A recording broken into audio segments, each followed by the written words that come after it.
फर्रुखाबाद में गंगा नदी में पानी छोड़े जाने के बाद गंगा नदी किनारे किसानों को भारी दिक्कतों का सामना करना पड़ रहा है। गंगा की रेती में मौजूद तरबूज, खरबूजा, लौकी, तुरई जैसी फसलें भी नदी में जलमग्न हो गई हैं, जिससे किसानों की लाखों रुपए की खड़ी फसल बर्बाद हो गई है।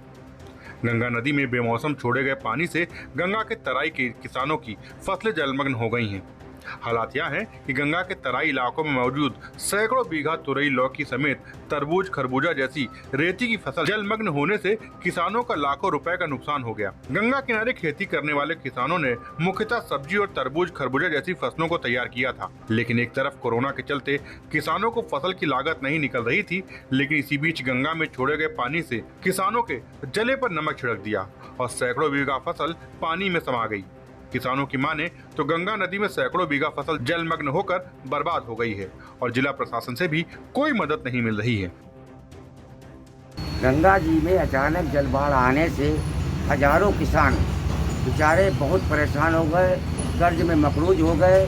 किसी बनिए लाला कर्ज लिया, किसी ने बैंक से कर्ज लिया और उन्हें ये उम्मीद थी कि जो इसमें रेती में पैसा होगा तो उनका अदा करेंगे। अचानक बाढ़ आने से सारा सब कुछ उनका चला गया। हजारों एकड़ जमीन गंगा में जलमग्न हो गई। सैकड़ों किसान बेचारे बिल्कुल तबाह हो गए।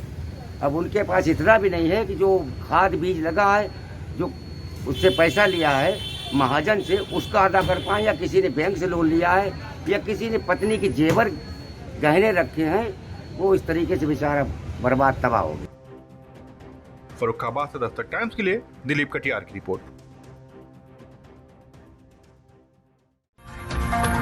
ताज़ा तरीन खबरों के लिए सब्सक्राइब करना ना भूलें दस्तक टाइम्स। बेल आइकन दबाकर पाएं देश विदेश की लेटेस्ट खबरों की नोटिफिकेशन।